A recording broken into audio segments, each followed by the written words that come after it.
rather get up early in the morning than study late at night, because I find myself more alert and more awake this time of the morning.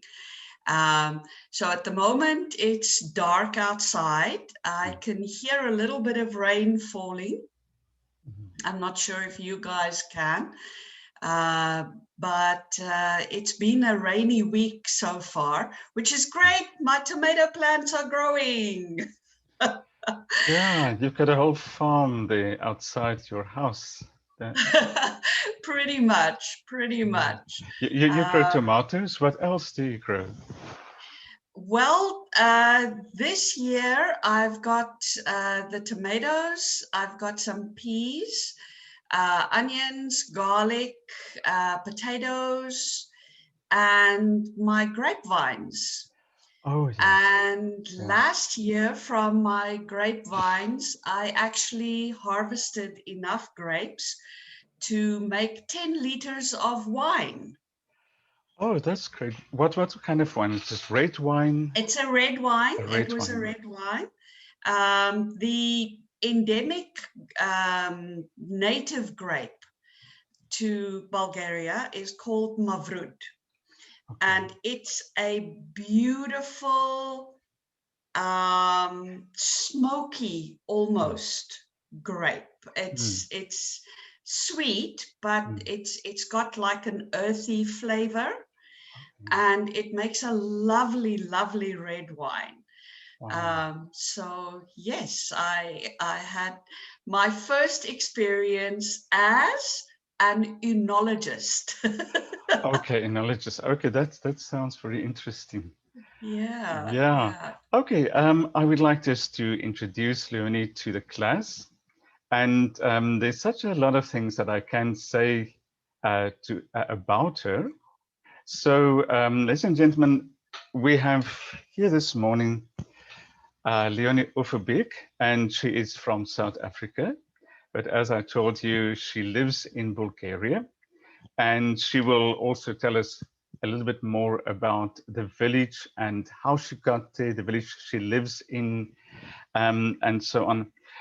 She's a lot of things. She's got many hats that she can put on. She's a scientist. She is a teacher. And if I say a teacher, it's a teacher by heart. It's not an occupation. It's a lifestyle. And she's a pioneer. Pioneer in sense, I mean, she went to Bulgaria. She's one of the very few South Africans that went there. And she's an artist. She is she's a rocker, believe it or not.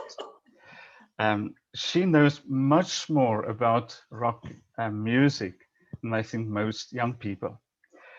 She's a tattooer. I don't know if there's a word like that. Is there a different word? It's my makeup word. I mean, if Shakespeare can make up 5,000 words, I can maybe make up a word like this. But she knows about tattooing. And she was one of the people who attended the International Tattoo Conference in Korea. It was the very first conference. Um, yeah. And all in all, I think she's a person who is saying yes to life.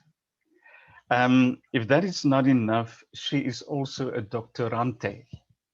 A doctorante is a person who is in the last phase of the PhD course. And she started her PhD when she was 65 years young. So, Leonie, thank you for being our guest. We have a lot of questions that we want to ask you, and please feel free to talk as you feel in your heart. So, yeah, welcome to our class. This is the class, personal development class from Solbridge International School of Business of Woosong University, and they are all business majors, BBA students. And so it is the phase before the MBA.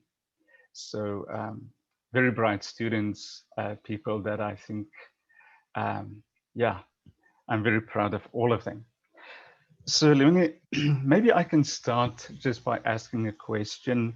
You were a scientist in Stellenbosch, and then you decided to come to Korea. Can you tell us a little bit about your impressions, the first phase of you coming to Korea? What were your impressions of Korea? How was it for you? Thank you, first of all, for inviting me, and then for that really great introduction. Wow. First impressions of Korea.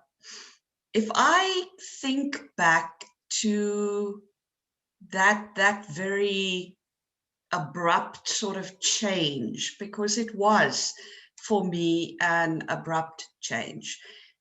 Before then, I had only really traveled in the southern hemisphere. For some reason, I had never been in, at that time, my 53 years of life, been to the northern hemisphere.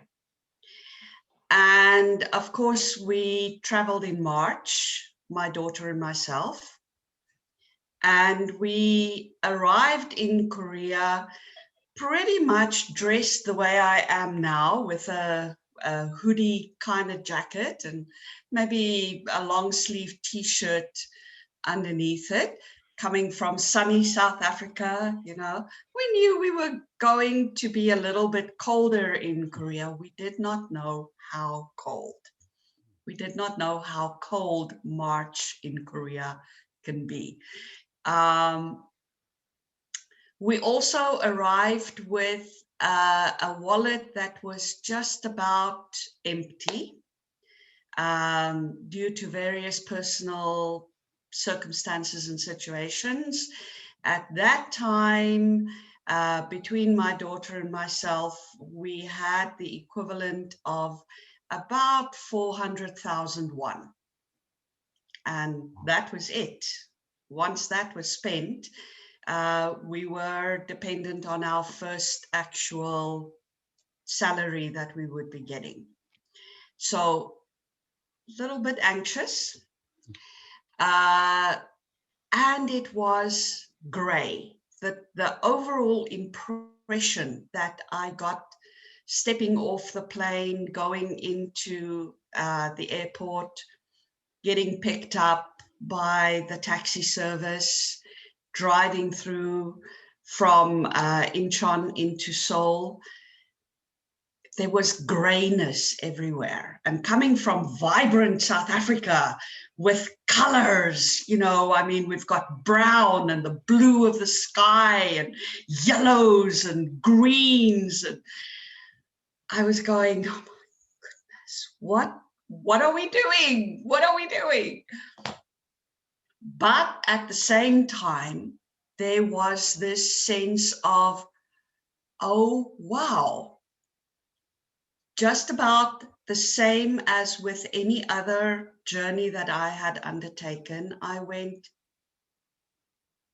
there's so much that's the same. As human beings, whenever we settle down anywhere, whenever we build anything, whenever we create a culture, we draw on the same roots. The buildings are recognizably buildings. I can guess at their functions just from the way they look. The people are people, dressed pretty much the same. I mean, with globalization, at that time, the people on the streets were dressed the way we were dressed: jeans, t-shirts, jackets, you know, kind of thing. So there wasn't as if I had now suddenly stepped maybe back into Joseon Korea, which I think would have been a bigger culture clash. So I felt at home at the same time. So that was pretty much my first impression of Korea. How long have you And been in Korea? I was in Korea for 12 years. 12 years. Okay. Yeah, Okay. from 2007 to the end of 2018. And it was an interesting 12 years. It was a good 12 years. Korea gave me many, many things, really. It gave me a smattering of Korean, 안녕하세요. And in fact, one of the really interesting things, just as a side note, now here in Bulgaria, when I find myself in a situation where Bulgarian is speaking to me and I want to answer them, the language that springs to my lips is Korean. Oh. Strangely enough. The other day I was somewhere and there was in one of the shops, and the packing on the shelf was such that when I reached for the item that I wanted, the rest of the stuff fell. Now, luckily it wasn't breakable, but still they fell off the shelf. And immediately my reaction was, "죄송합니다." You know? So it's so interesting how it's not just L1, L2 interference. It's L3, L4, L5 interfering with each other when you are a language student. So, yeah. So basically 12 years. And how do you describe these 12 years, if you would summarize them and looking back on them? For me personally, I would say it was a period of,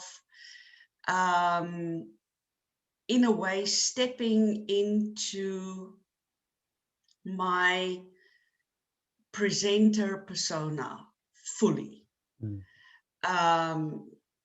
As a scientist in South Africa, of course, I had taken part in many conferences, but the scientific presentations were always very much along the lines of, here are our facts.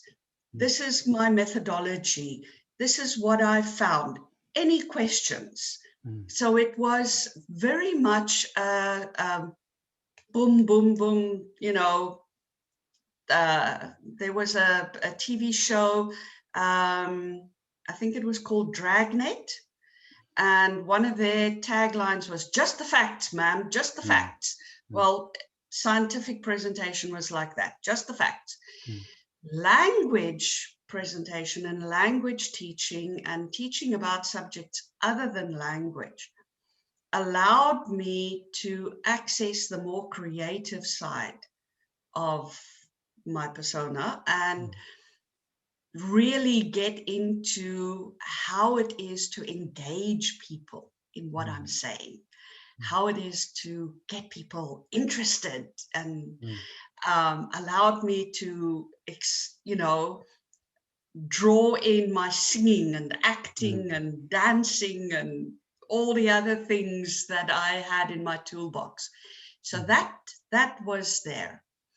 It was also a time of financial consolidation. I managed to start saving a lot, and that was important because I knew retirement was looming ahead. And again, a lot of personal circumstances meant that I did not have any safety net in the form of pension or, you know, savings in South Africa or property or anything like that. And it was a time of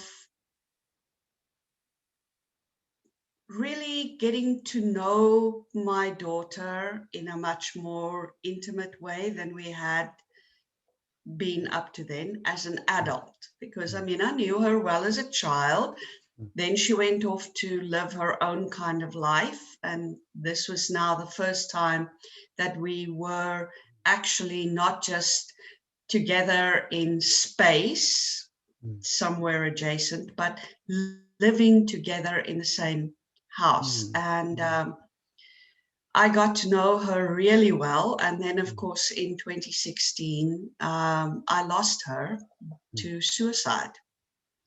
And that, in a way, although I had dealt with death before from great-grandparents, grandparents, a very dearly loved uncle, a very, very close friend, this death was the one that taught me how you really deal with grief and why some people deal with grief better than others, and how you can, through that experience, in a way, expand your own mind and your own consciousness and your own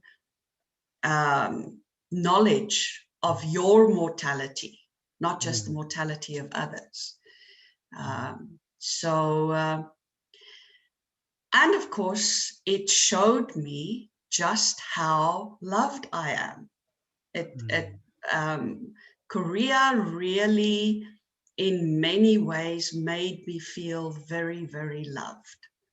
Would you like to tell us just maybe a bit about Christine? Okay. Christine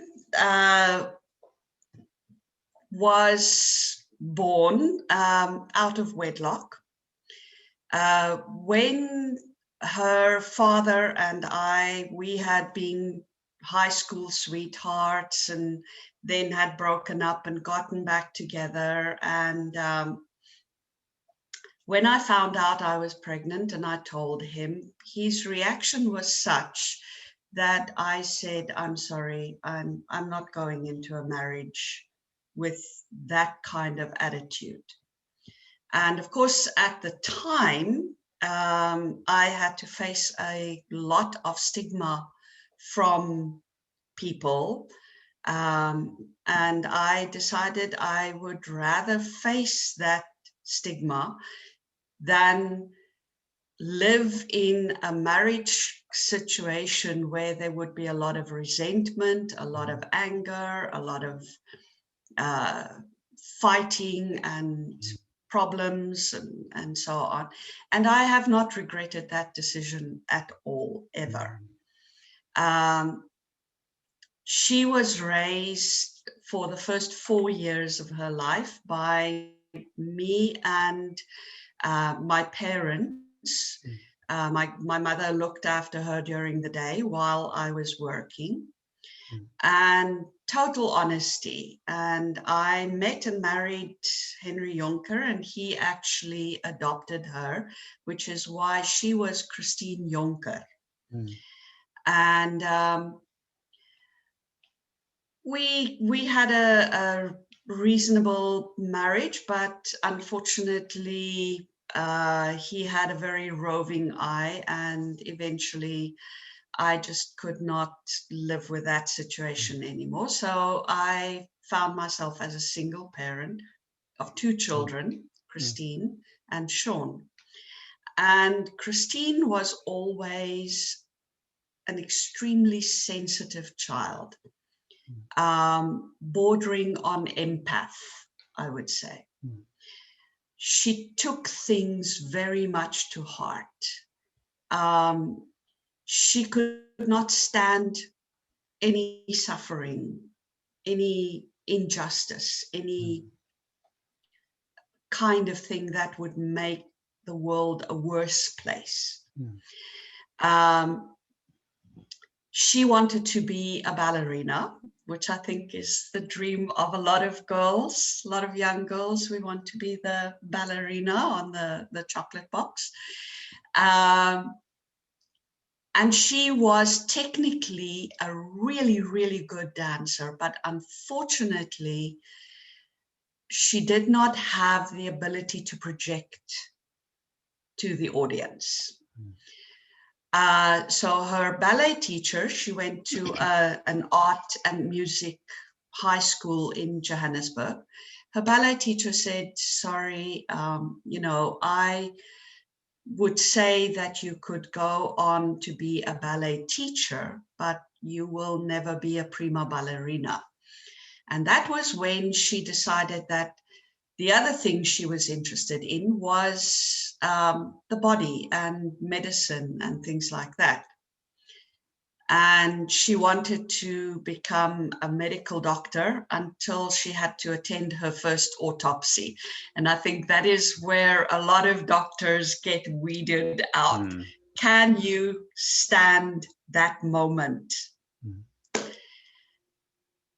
And from that, she then switched into what eventually would become her passion in life, philosophy and teaching, and specifically philosophy of language.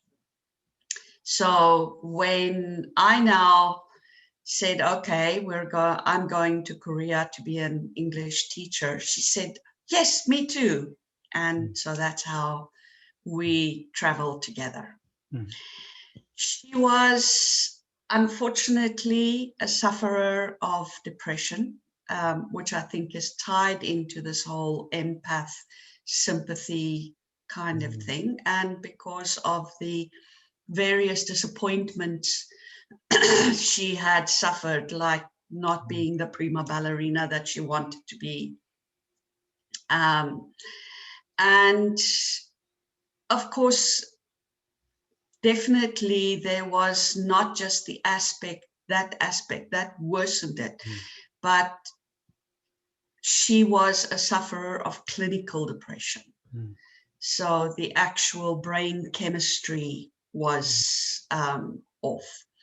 And despite being treated with great care and really wonderfully supported by Dr. Kim in Korea, the moment came that in a way had been foreshadowed a couple of times, and she took her own life.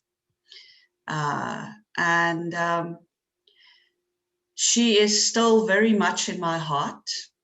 In fact, this hoodie that I'm wearing at the moment was bought on one of the birthday presents that she gave me, which was a trip to Australia as a birthday present. She said, Mom, I know you like Australia, and so for your birthday, we'll go and spend 2 weeks in Australia. And so that's where this hoodie is from.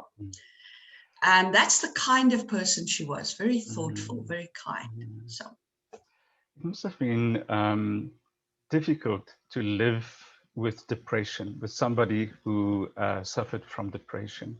How did you handle it? How was it? It's a little bit like walking on eggshells, because you are never sure exactly which thing would trigger an episode again, and which would be a good thing to do. But the way in which I dealt with it, and which she also responded to very well, is the honesty that had always been there in our relationship. I mean, from the moment that she could understand and grasp the concept of people being married and not married, and children being born to married parents and children being born to parents who are not married. I told her that. I was very honest with her, much to the disgust of my mother. My mother did not agree that a child of 3 years old should be hearing this. And I said, yes, she does need to hear it, because she is going to come across people in society who are going to hurl this at her like rocks. They're going to call her a bastard. They're going to call her illegitimate. They're going to try and stigmatize her. And the best way I know to protect her against that is to be honest with her and to say that she did nothing wrong. It's them. They are the ones that should actually examine this themselves. And that honesty allowed me to then, if I did trigger something, to say, why did this trigger you? And she could respond in kind. So that was pretty much the tightrope. Okay. Depression is quite a problem, and many people suffer from depression. You said she had clinical depression. Yes. Just elaborate a bit on that. Maybe some of our students don't know what clinical depression is, what kinds of depression there are. Okay, so you can get depression that comes from some kind of traumatic situation, some kind of traumatic thing that you've been through. Normally, the shorthand for that is PTSD, post-traumatic depression, and that can be treated with therapy, talking the person through the traumatic event, helping them deal with it and integrate it into their lives, and thereby moving out of the depression that it is creating. Clinical depression is when there is actually in the brain either under or overproduction of dopamine. Both of those lead to what is called clinical depression. And that simply means that the brain cannot process the daily tasks of living. As Christine herself put it, even the simplest thing, making a sandwich to eat when you are in the midst of this depression, takes so much energy to just do that, to just get yourself to take 2 slices of bread, put butter on them, put something in between them, slice it and eat it. It's as if everything you do is done with this heavy weight on you. And it is not something you can snap yourself out of. It is not something that with willpower you can change it. There is medication that you can take, but a lot of the medication has terrible side effects. Dry mouth, dry eyes, twitches, liver function gets impaired, kidney function gets impaired. So the therapist then has to find a delicate balance where you have enough of the antidepressant to function, but not so much that it will create physical problems for you. And that means that you still can slip back into this fog at any moment. And it's not something that you have any control over. People with depression cannot control it. Clinical depression. Yeah. If a person, if there are students who suffer from clinical depression, what should they do? What would you recommend? The best thing to do if you find yourself in that situation of feeling that the world is terrible, life is terrible, It's not worth living. It's too much trouble. It drags on me. I'm like under this wet gray blanket all the time. Is first of all, get properly diagnosed. It may just be depression brought about by stress, by daily living, by the situation you are in, and so on. And in that case, a really good therapist can work with you and can give you the tools with which to cope, to get out of it. If it's clinical depression, that therapist will then be able to work with you in the medication and also giving you tools to use to help you to cope with when you are feeling like that. And that is the important thing. And also to understand that you have a support group. You have people who care about you.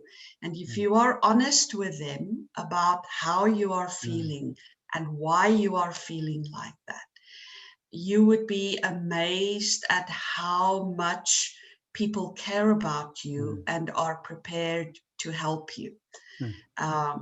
So that really is the key thing. Get properly diagnosed and accept the help and support of people around you. That's very important, especially in a community or an area where people regard therapy as maybe a weakness, and going to a therapist as a weakness. This is one of those things that as human beings, we are so fragile. Why do we keep saying to ourselves that we have to be these strong, superhuman people? No, that is not what we're meant to be here for. We're meant to be here to form communities of support and to allow each other to be fragile. One of my favorite songs is Sting's song, Fragile. And, you know, where he says, perhaps this clash was meant to seal the final argument, but the rain will fall, wash away the blood, and it will remind us how fragile we are. Accept your fragility, because in actual fact, accepting your fragility sets you free, because now you no longer have to live up to something. Now you're allowed to just be you, the best you can be, the best fragile, flawed, in need of help human being that you can be. And once you open up to other people, it's amazing how much you will be supported and loved and, you know, just carried along by others. Yeah, this power in the vulnerability, in acknowledging that I am vulnerable without being needy. Yes. But to know that. Leonie, in Korea, suicide is endemic, if I can say that. Yes. And I mean, it happens so much, so many times. So my question to you is, you went through the whole thing, through the whole trauma of that. We were there, and I saw you. The question is, if a student or somebody feels this kind of dark blanket coming over them and start contemplating the possibility of maybe suicide, what should they do?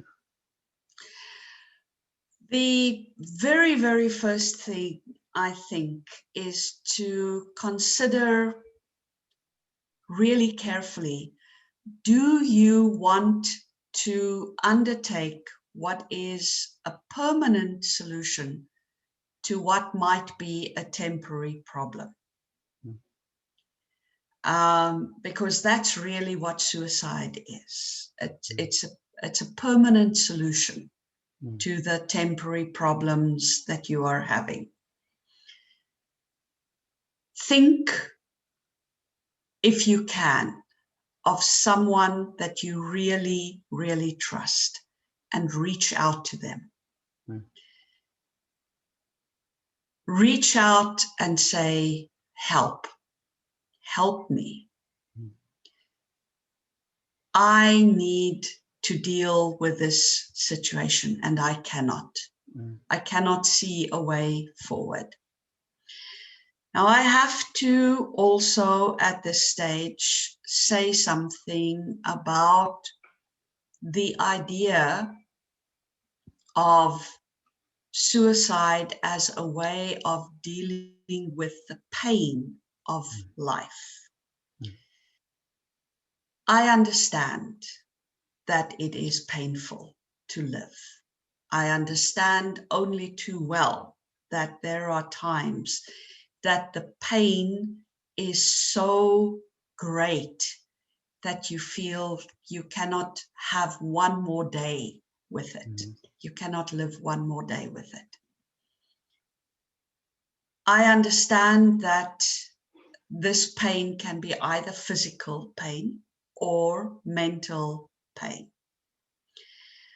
A writer that I admire very much, Terry Pratchett, when he was diagnosed with Alzheimer's, he and his wife talked openly and honestly about the fact that suicide would be an option for him because he felt, he would not be able to really accept the fact that he loses what is most precious to him, his mind, and B, puts her through the thing of having to deal with him.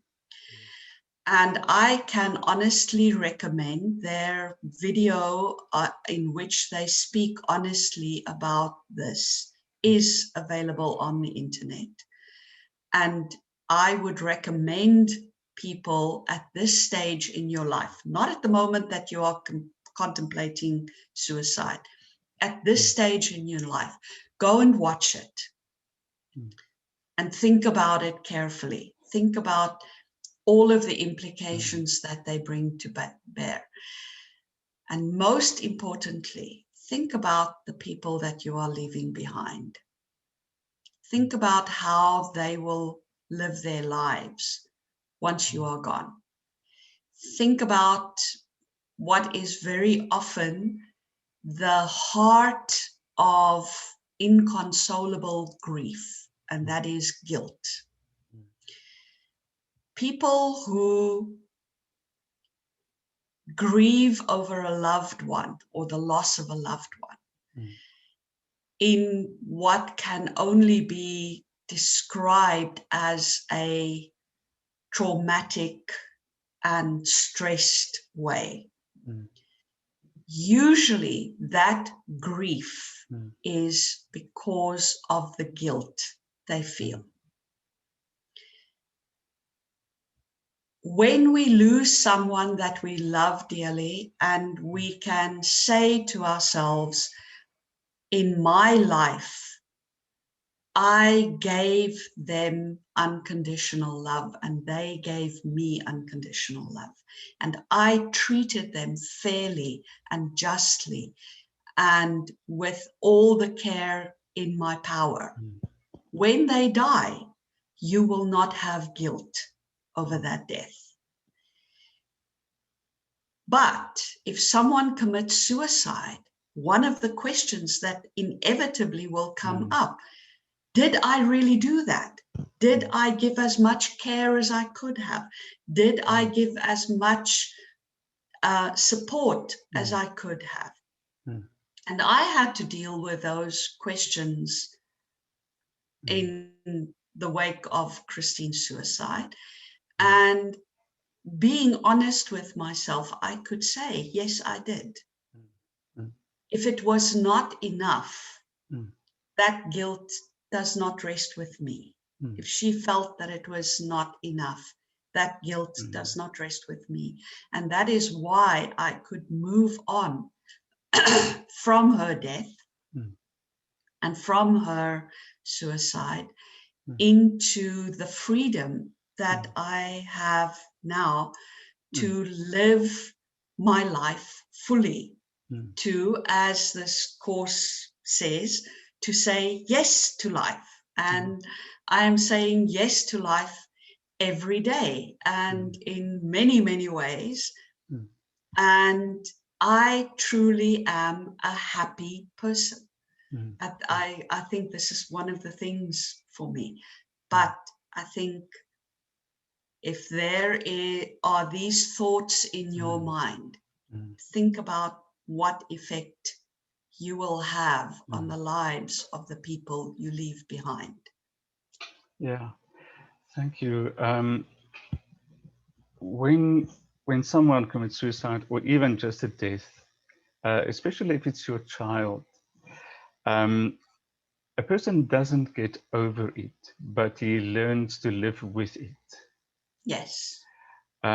Because it's a recurring thing. There's always some kind of trigger. There's always there's a presence always with you of this person and what happened. Leonie, you said that you said yes to life and you are saying yes to life. Would you agree with me if I say that happiness is a choice?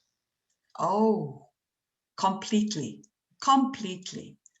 You choose to be happy. And one of the big things that I can share with all of you is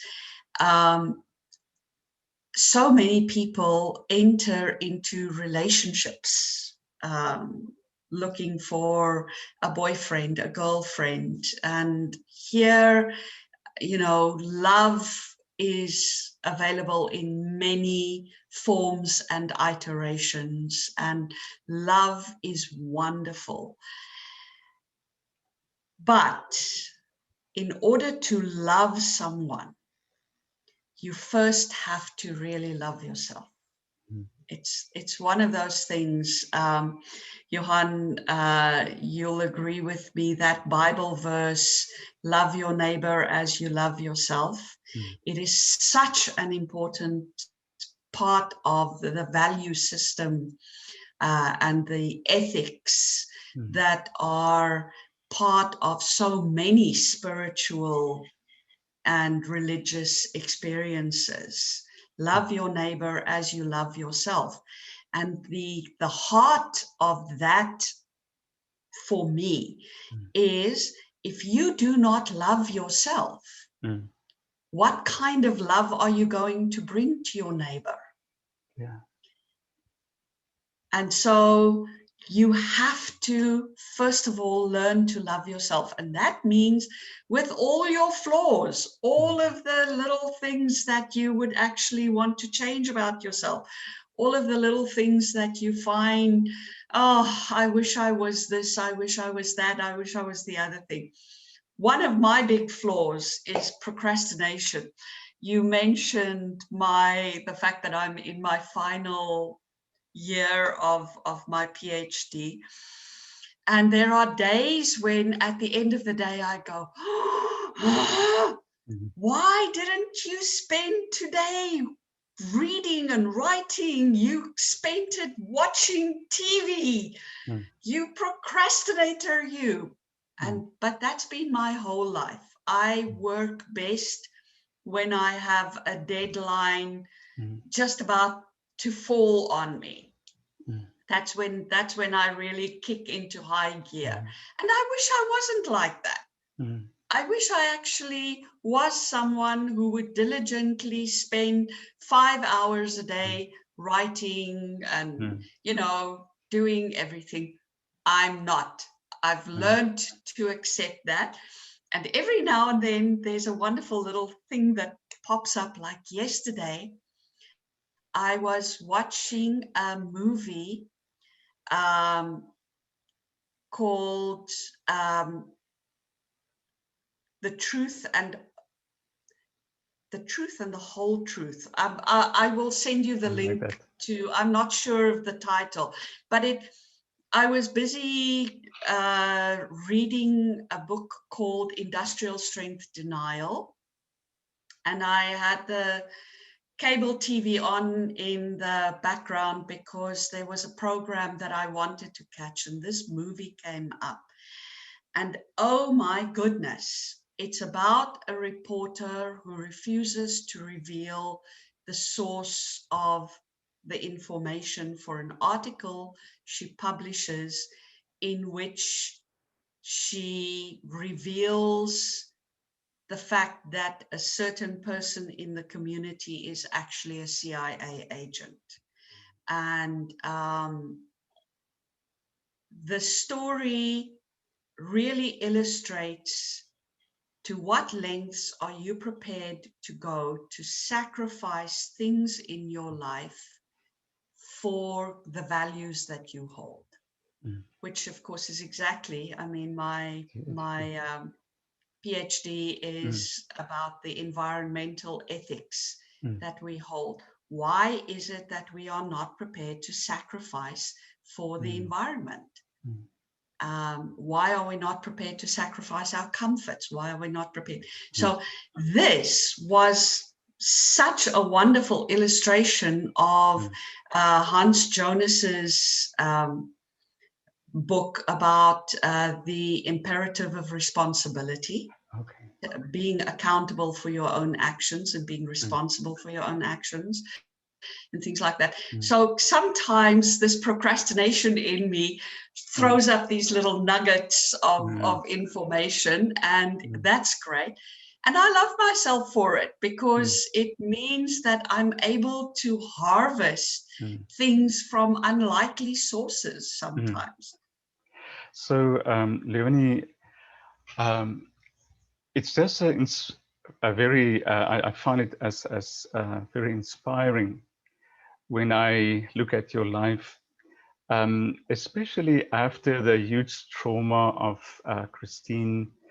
Even before that, your attitude towards life is very, very positive, in spite of suffering, in spite of that kind of thing.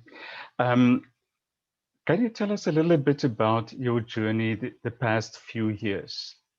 Why did you decide to do a PhD 65 years old? And yeah, can you just tell us a little bit about that? Okay. Like so many things in my life, I tend to leap before I look. And basically, I was looking in a way for a place where I could retire. And my vision at that time of retirement was somewhere that I would have a property where the cost of living would be low, and where I could sit and read to my heart's content and potter around in a garden and have a whole bunch of cats and dogs. And, you know, that was pretty much my sort of vision in 2017 of what retirement would look like. So at that point, a friend of mine, Matthew Love, was posting on Facebook about his experiences in Bulgaria. And Matthew is the absolutely typical absent-minded professor. He's the person who will leave his wallet lying on the table in the restaurant and then remember it the next day and go rushing back. And, you know, so he's lost a lot of stuff that way. However, in Bulgaria, situations like that led to things, for example, the mayor of the village where he bought a little vineyard,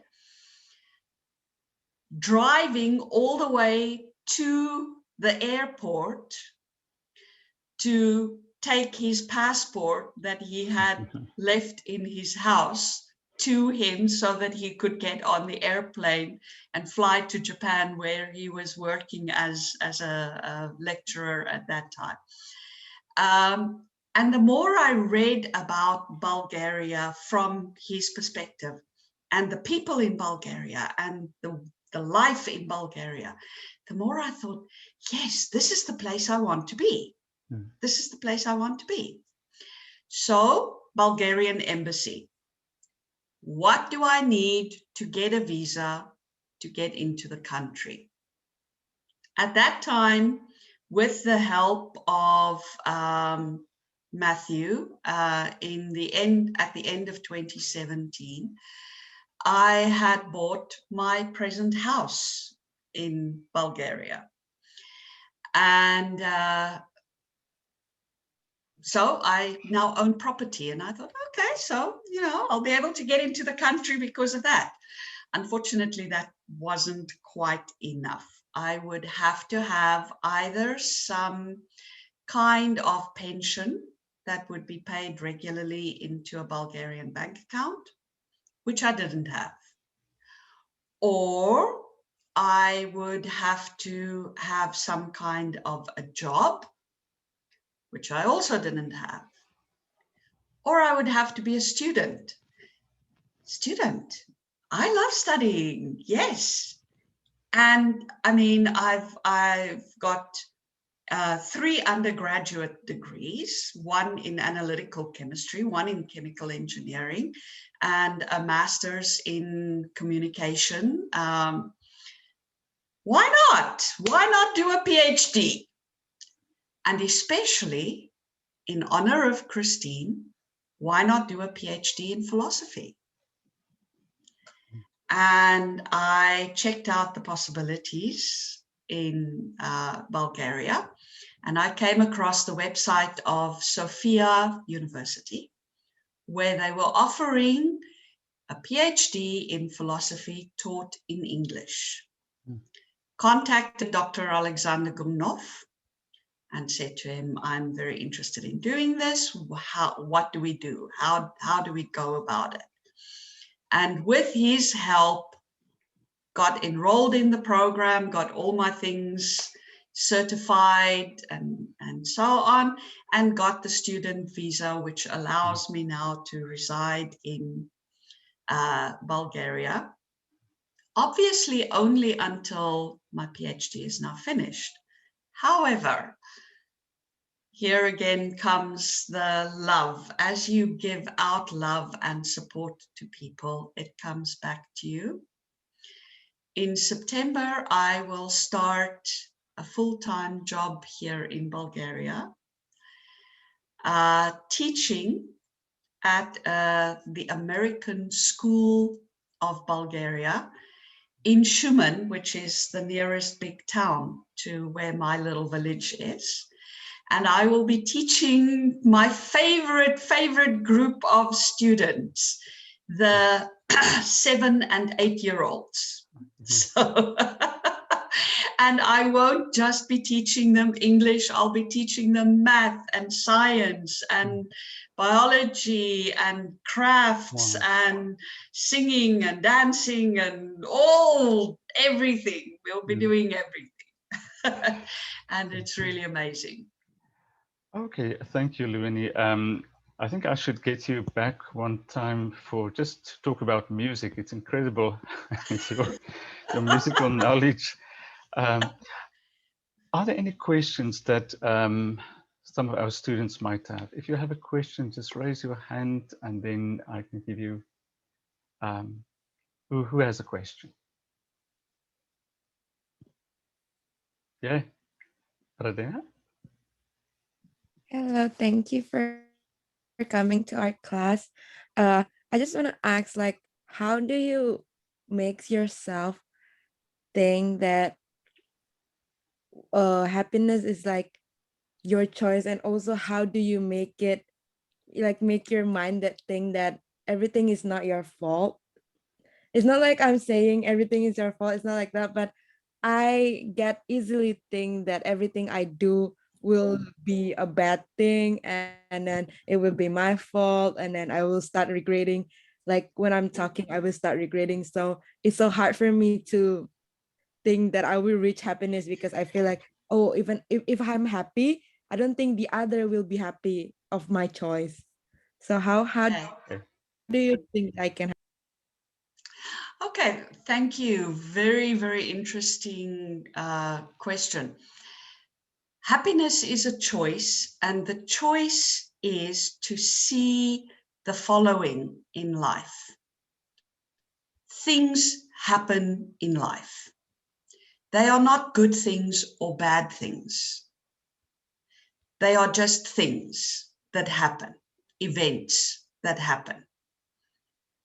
And unfortunately, we live in a chaotic world. And in a chaotic world, some of those things that happen will have a positive outcome.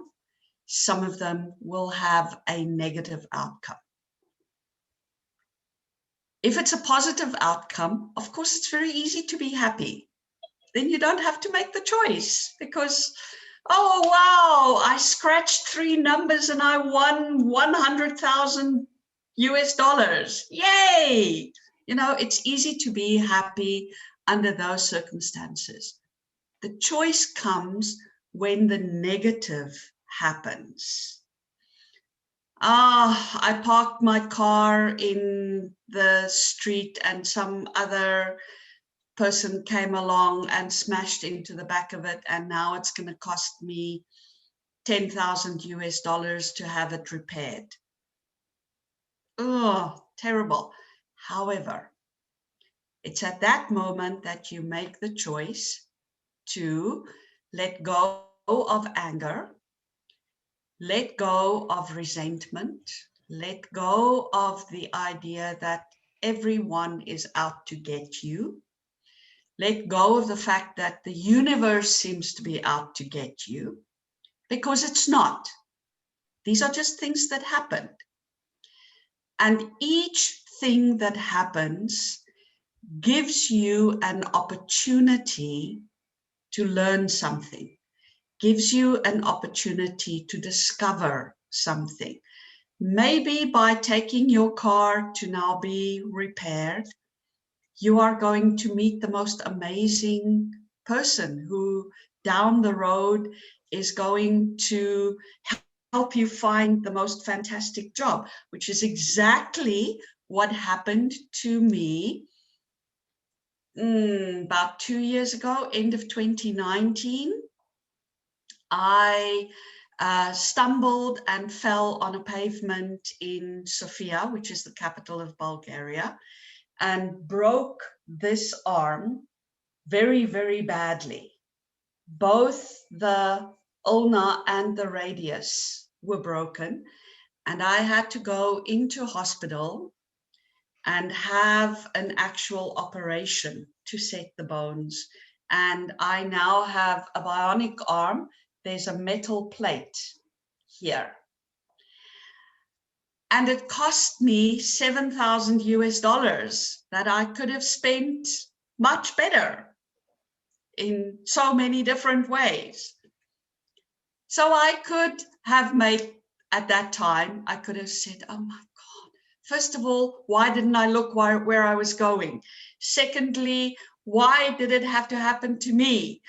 Thirdly, why did I now have to spend this money? However, out of that, I was with a person that I didn't know very well at that time, Valeri. He works in the Bulgarian Academy of Sciences.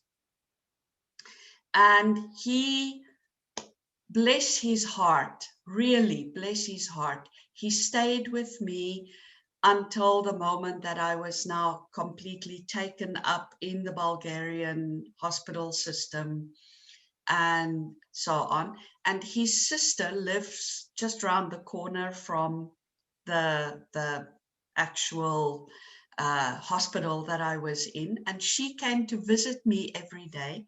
And it is through the two of them that I now got this job at the American School of Bulgaria, which will allow me to stay in Bulgaria as a permanent resident. So there you go. Thank you. But even at that time, I didn't think ahead like that. I just knew this as a principle. And so therefore, I made the most of the time that I was in hospital, and I met wonderful people. So make that choice. Make that choice. Great. Choose to see it in a positive light. Our time is up. Thank you so much, Leonie, and everybody. I think we should get you back for another session, because I think there are many questions as well. Thank you again, Leonie, for your time. Thank you for what you've said to us. And I think what we take from here is that life is full of surprises. Look out for it.